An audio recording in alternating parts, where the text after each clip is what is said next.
히브리서 11장에 보면은 많은 믿음의 사람들이 등장하죠. 우리는 그들을 하나씩 살펴보았습니다. 아마 기억나는 그들의 믿음의 발자취도 떠오를 것이고 또 잊혀진 그들의 발자취도 있겠죠. 우리가 살펴봤던 사람들을 보면 아벨, 에녹, 노아, 아브라함, 모세, 때로는 아브라함이 아나 사라, 그리고 이스라엘 백성들, 이들의 믿음을 우리는 살펴보았습니다. 그들을 바라보면서 우리는 당연히 그래, 믿음은 이래야지. 어쩌면 그들이 상당히 거부 반응으로 느껴지지 않을 것 같습니다. 그런데 오늘 본문에 등장하는 31절에 등장하는 이 라합이라는 여인은 어쩌면 상당한 거부감이 들 수도 있습니다.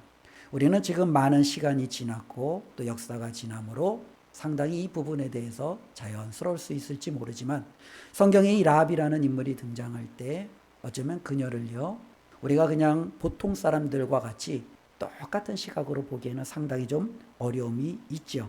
특별히 이 라합이라는 여인은 아모리 족속의 사람입니다. 이 아모리 족속은 어떤 사람들입니까?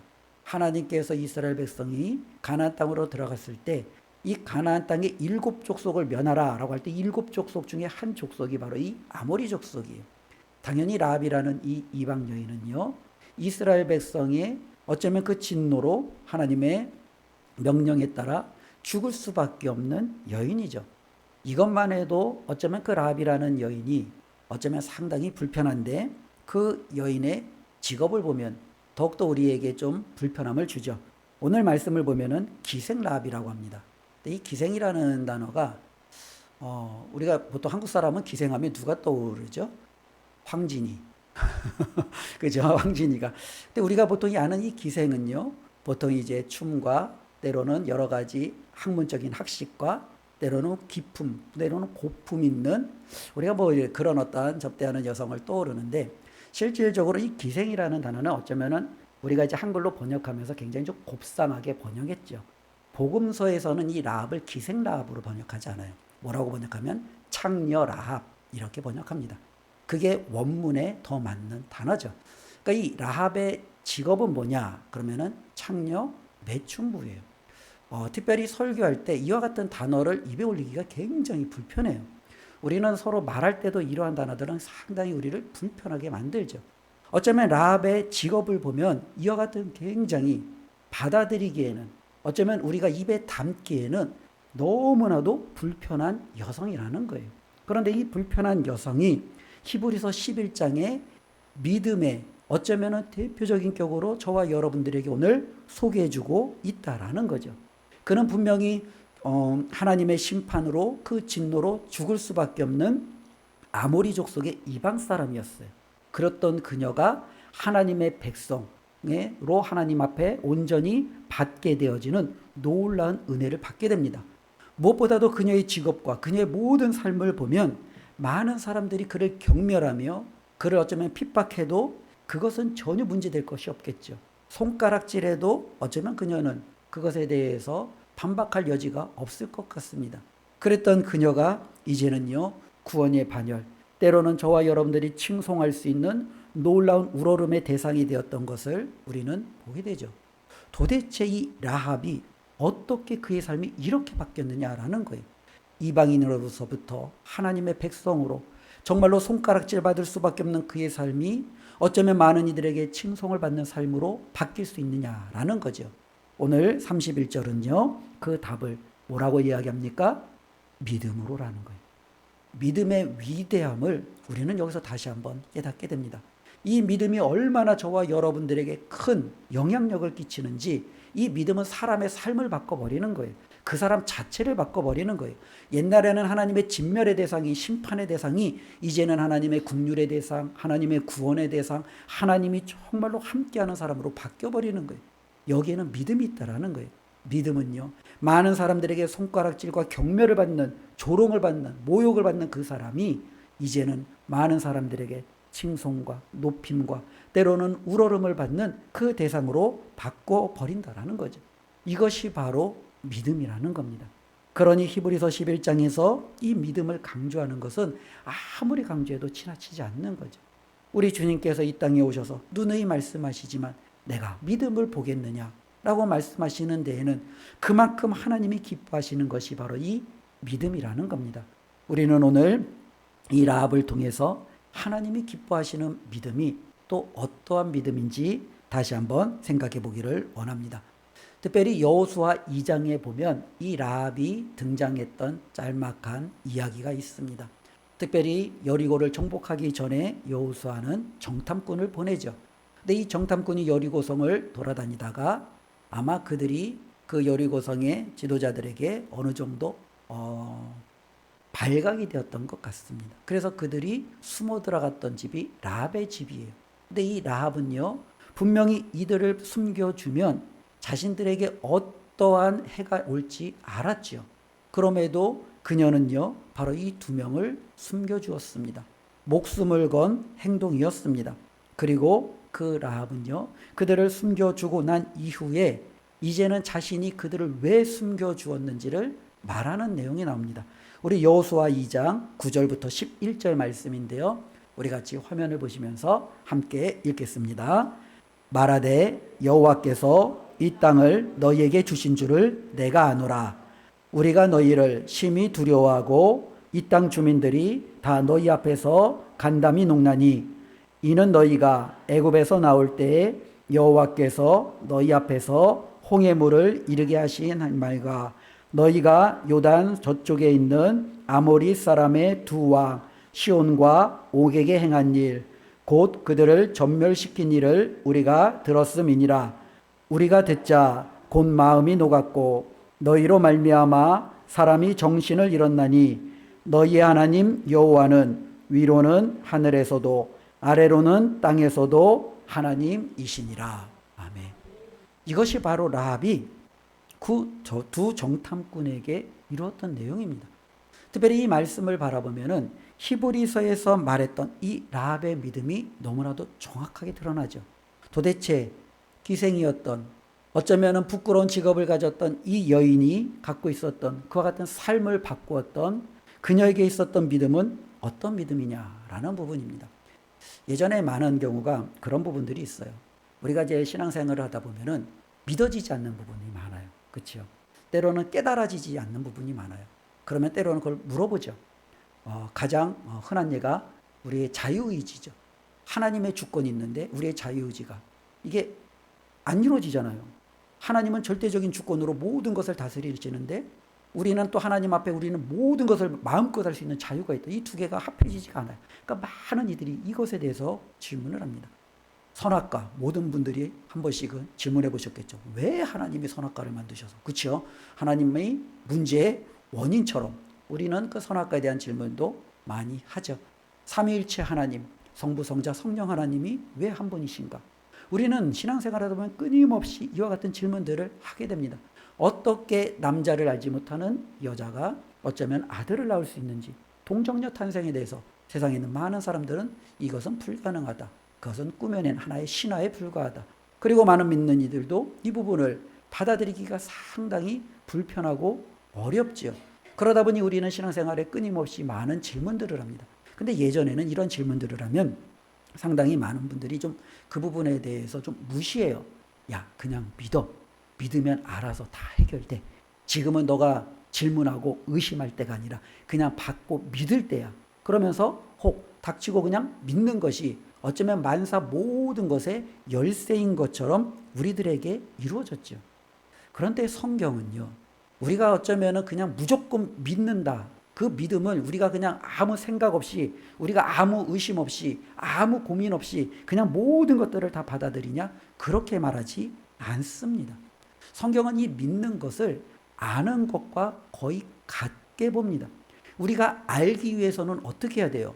배워야 돼요. 우리가 그것에 대해서 고민해야 돼요. 우리가 그것에 대해서 다시 한번 확인을 해야 돼요. 그리고 이 알미 나중에는 믿음으로 나아가는 하나의 과정이 된다라는 거죠.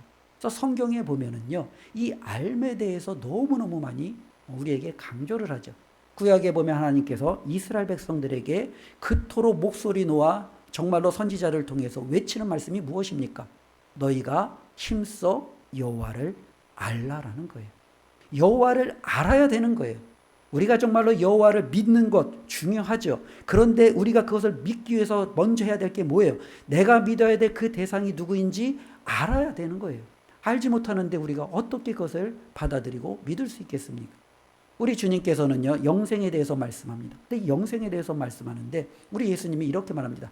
영생은 유일하신 하나님과 그분이 보내신 그 아들을 아는 것이 영생이다라는 거예요. 어쩌면 우리가 생각할 때 이 영생이라는 것과 예수님이 우리에게 알려주시는 그 영생의 개념이 조금 다른 것처럼 보여지는 경우들이 있잖아요. 우리 주님은 빌라도에게 말합니다. 진리를 알아라. 그 진리가 너를 자유케 할 것이다 라고 말씀합니다. 끊임없이 성경은요, 저와 여러분들이 아는 것이 얼마나 중요한지를 말씀해주고 있다는 거예요. 바울이 칭찬했던 교회 중에 하나가 베레아 교회예요. 근데 이 베레아 교회를 왜 칭찬했냐면 그들은 바울이 전해준 그 말씀, 복음 전도자들이 전해준 그 말씀을 바라보며 이 말씀이 정말 그러한지 상고했다라는 거예요. 상고했다라는 건 뭐예요? 그들이 의심하고 연구하고 확실한지 분별하며 자신들의 이성과 상식과 여러 가지 경험을 통해서 이 말씀을 그들이 계속적으로 배워나갔다라는 거예요. 이것이 바울에게 있어서는 어쩌면 너무나도 자연스럽고 당연하다라는 거예요. 그래서 믿음이라는 것 자체는요, 아는 것이 너무너무 중요하다라는 겁니다. 특별히 아는 것을 우리가 말할 때 바울은요, 알지 못하는 것에 대해서 상당히 많이 책망을 합니다. 특별히 고린도 교회가 어린아이와 같은 그 지식 수준에 머물러 있는 것을 책망하죠. 바울은요, 특별히 젖만 먹고 어쩌면 단단한 음식을 먹지 못하는 그와 같은 성도들의 어쩌면 지각을 사용하지 않는 선악을 분별해낼 줄 아는 그와 같은 판단력이 없는 것에 대해서 책망을 합니다. 이것이 우리에게 주어지는 어쩌면은 요소는 상당히 크다라는 겁니다.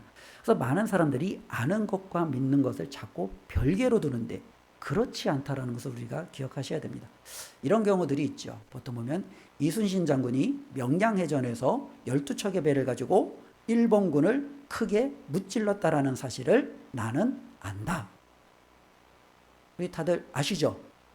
그런데 나는 예수 그리스도께서 2000년 전에 죽으셨다가 부활하신 것을 안다.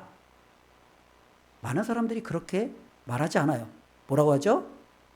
나는 믿는다. 이렇게 얘기를 해요. 그러면 실질적으로 우리가 안다와 믿는 자의 차이가 좀 나죠. 이순신 장군이 명량해전에서 12척의 배를 가지고 뭐예요? 그 일본군을 무찌른 것은 절대 변하지 않는 사실이라는 거예요.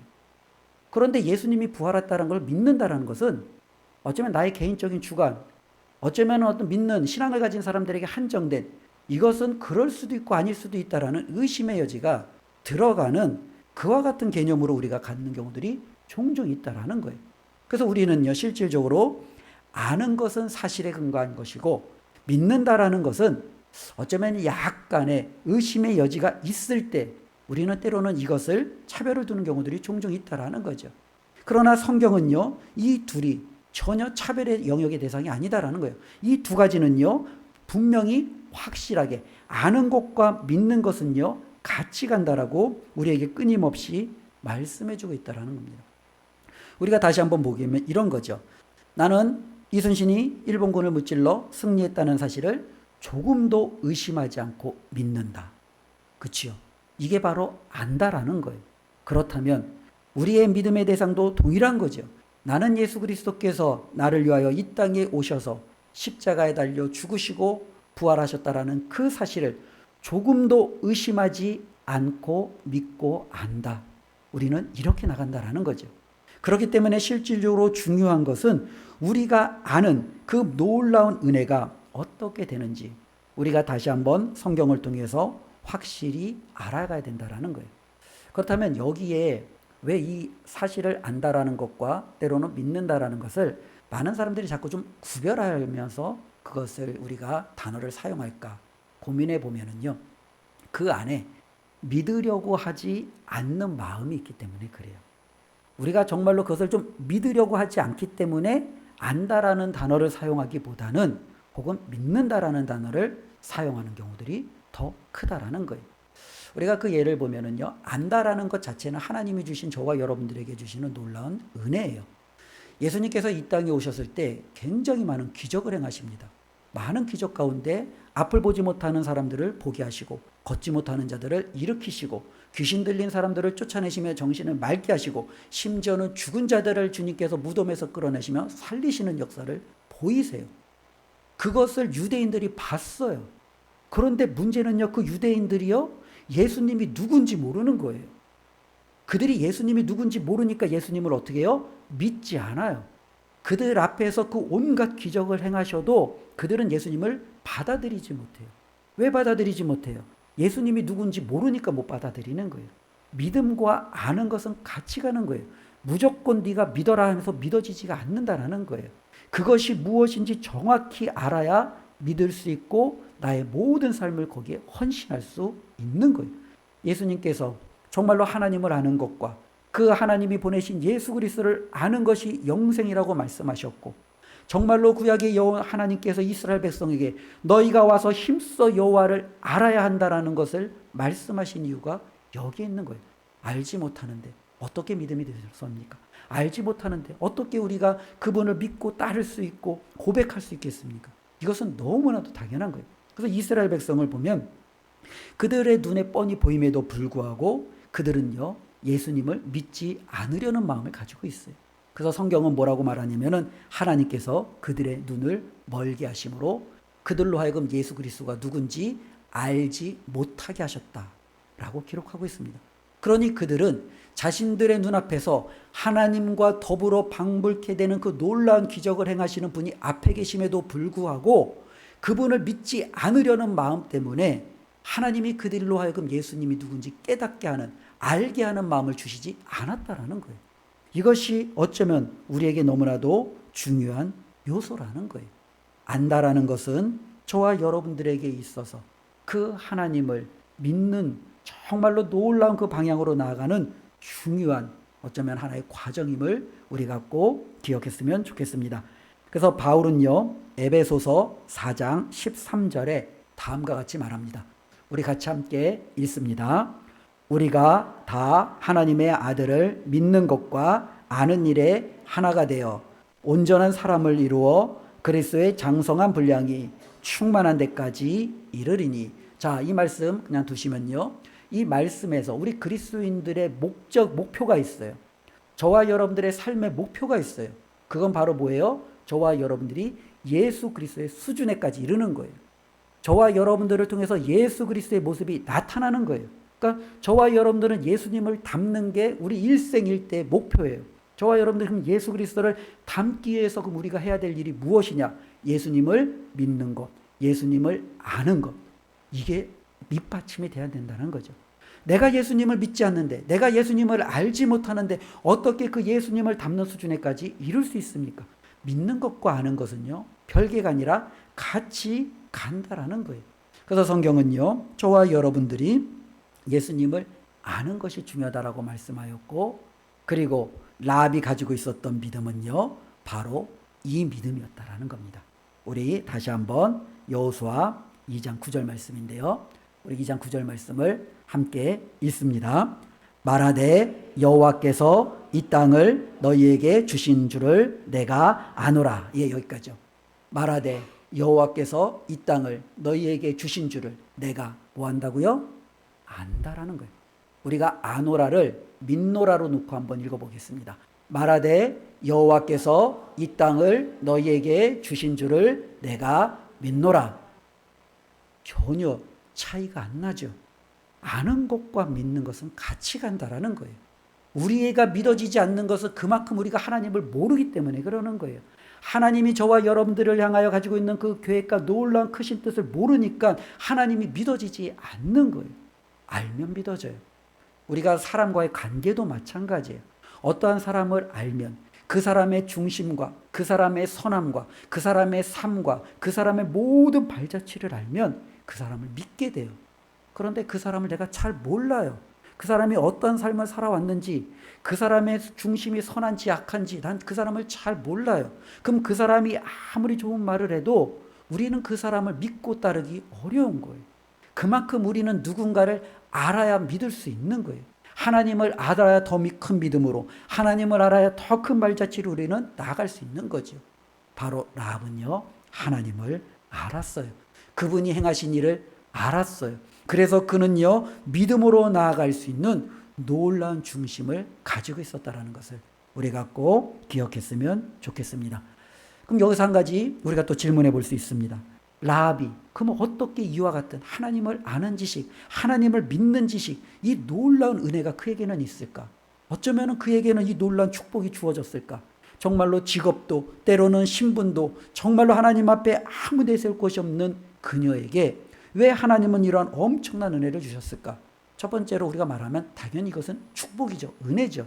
하나님이 거저 주시는 거예요. 그러나 성경은요, 여기에서 그녀의 삶의 발자취를 우리에게 한 걸음 더 보여주고 있습니다. 우리 여호수아 2장 10절 말씀입니다.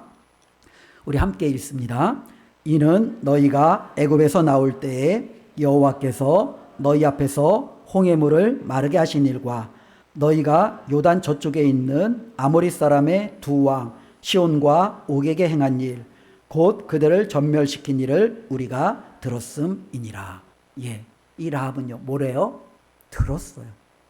10절에 보니까 애굽에서 나올 때 있었던 모든 일, 광야에서 있었던 일, 그리고 그들이 요단을 건넜던 일, 그리고 요단강 건너편에 있었던 두 민족을 정말로 그들이 어떻게 진멸하고 여기까지 돌아왔었던 그 모든 일들을 어떻게 해요? 들었어요. 우리가 가장 잘 아는 말씀 있잖아요. 믿음은 어디서 난다고요? 들음에서 난다. 근데 우리가 이 믿음은 들음에서 난다라는 것을 알지만 또 이것만큼 오해의 소지가 있는 말씀이 없어요. 왜냐하면 믿음은 들음에서 난다 그러면 가장 믿음 좋은 사람은 누구예요? 저예요. 예, 저는 아무래도 여기 앉아 계신 분들보다 더 많이 하나님 말씀을 들을 거 아니에요. 더 많이 읽을 거 아니에요. 더 많이 저는 접할 거 아니에요. 그럼 제가 믿음이 제일 좋아야 돼요. 이 땅에 있는 모든 목회자들이 믿음이 제일 좋아야 돼요. 그러나 그렇지 않아요. 목회자들보다 더 좋은 믿음을 가진 수많은 평신도들이 이 땅 곳곳에, 세계 곳곳에 얼마나 많은지 몰라요. 목회자들을 부끄럽게 하는 그 믿음으로 따라가 살아가는 수많은 성도들을 바라보면 때로는 부끄러울 때가 참 많이 있죠. 그러니까 이 듣는다라는 것이 우리가 어쩌면 이 양적인 들음은 결코 아니라는 거예요. 우리는 1년 52주에 말씀을 들어요. 우리는 또 하나님 앞에 여러 가지 또 절기 예배, 때로는 수요 예배, 때로는 어떤 분들은 하나님 앞에 새벽마다 나가서 말씀을 듣습니다. 개인적으로 큐티하며 말씀을 듣습니다. 개인적으로 차를 타고 가며 때로는 이런저런 설교를 들으며 말씀을 듣습니다. 우리가 쏟아져 듣는 이 말씀을 들으면 저와 여러분들의 믿음은 지금 가히 하늘을 찌를 듯한 믿음이 되어야 되죠. 우리가 듣는 이 믿음의 어쩌면 이 말씀에 듣는 이 분량은 지금까지 모든 세상 속에서 비교할 수가 없어요. 비교 불가해요. 이스라엘 백성도 우리가 잘 아는 대로 유대인들이 정말로 말씀을 들었던 때에는 일주일에 한 번 안식일에 회당에 가서 잠시 두루마리를 펴고 읽어주는 그 말씀이 전부였어요. 그들에게는 말씀이 없어요. 그들에게는 때로는 정말로 이렇게 집회를 통해서 들려지는 그와 같은 것들이 우리처럼 이렇게 풍성하지 않았어요. 그렇다면 듣는 것은요, 분명히 좀 다른 거죠. 제가 저희 집 가정 얘기를 좀 자주 해서 좀 죄송한데요. 예, 저희 집에 지난주에 아주 좀 큰 일이 한번 일어났습니다. 제가 이제 밥을 먹고 있다가 제가 이제 목에 그냥 탁 하고 얹혔는데, 예, 얹힌 이유가 뭐냐면은, 저희 아내가 둘째 딸 방에 들어갔어요. 예, 이제 청소를 하는 거예요. 이제 청소를 하는데, 이 방이 그냥, 아유, 제가 정말 한번 나중에 한번 찍어서 올려보고 싶은데, 고개를 끄덕이는 이제 많은 우리 딸을 가진 우리 엄마들의 마음 여기 있는데, 야, 이 감이 이거 좀 표현 불가예요, 표현 불가. 그러니까 이제 청소기를 들고 청소하던 이제 제 아내가 이제 굉장히 이제 화가 난 거예요. 그래서 이제 청소해라 그랬죠. 그랬더니 이제 그 둘째 딸이 알았어, 이따가 할게. 그래서 좀 이따가 이제 또 다른 데 들렸다가 또 다시 왔는데 그대로인 거예요. 그래갖고 그냥 폭발한 거죠. 식탁에서 밥 먹던 저는요, 예, 얼마나 쫄면서, 예, 이게 넘어가다가, 야, 이게 얹히면 어떡하나. 예, 그래서 이제 밥을 먹는데, 이제 마지막으로 이제 아내가 이제 딸한테 하는 말이죠. 너는 왜 이렇게 엄마 말을 안 들어? 그러는 거예요. 자, 여기서 안 듣는 건 뭐예요? 여기서 안 듣는 건 뭐예요? 분명히 둘째 딸은 엄마 말을 들었어요. 청소해. 응, 알았어. 이따가 할게. 그치요? 근데 엄마는 뭐라 그래요? 넌 왜 엄마 말 안 들어? 그렇게 얘기한다라는 거죠. 무슨 차이예요? 나는 분명히 들었는데. 근데 왜 엄마는 안 들었다는 거예요? 이런 예가 성경에도 있죠. 한 아버지가 포도원에 가서 이제 일을 하라고 큰아들에게 말합니다. 큰아들이 말하죠. 예, 알겠습니다, 아버지. 그리고 큰아들이 가서 이제 그 아버지의 말대로 이제 반응하고 나갔어요. 근데 큰아들이 어떻게 해요? 포도원에 가지 않았어요. 둘째 아들에게 아버지가 가서 말하죠. 야, 가서 포도원에 가서 형을 도와서 일해라. 그러니까 둘째 아들이 뭐라? 아, 싫어요. 아버지, 형 있는데 왜 나까지 가요? 전 안 갈래요. 하고 그냥 문을 박차고 나갔어요. 근데 둘째 아들이 가만히 생각했니? 어떤 생각했는지 모르겠어요. 그래, 아버지가 말했는데 그래도 가야지 하면서 포도원에 가서 일을 했어요. 자, 누가 아버지의 말을 들은 거예요? 둘째가 아버지의 말을 들은 거예요. 우리 주님께서 그러면서 뭐라고 말씀하십니까? 창기들과 세리들이 하나님 나라에 더 가깝다라는 거예요. 특별히 그들에게 있어서 하나님의 나라에 더 가까운 사람들은 제사장, 바리새인, 서기관, 율법사예요. 근데 예수님이 보실 땐 아니라는 거예요. 창기들과 세리들이 하나님의 나라에 더 가깝다라는 거예요. 왜요? 하나님의 말씀을 듣는 것은 귀로 듣는 게 아니라는 거죠. 하나님의 말씀을 듣는 건 뭐예요? 우리의 순종, 행함이에요. 순종하지 않는 들음은 들음이 아니라는 거예요. 행함이 없고 반응하지 않는 믿음은 하나님의 말씀을 듣는 게 아니라는 거예요. 우리가 하나님의 말씀을 들었다. 이것은 우리가 정말로 하나님 앞에 들었다라고 고백할 수 없다라는 거예요. 믿음이 들음에서 난다라는 것은 내가 하나님의 말씀을 들었을 때 내가 정말로 몸으로 바쳐 순종하느냐, 그거에 따라서 저와 여러분들에게 열매가 맺혀진다라는 거죠. 바로 이 라합은요, 들었어요.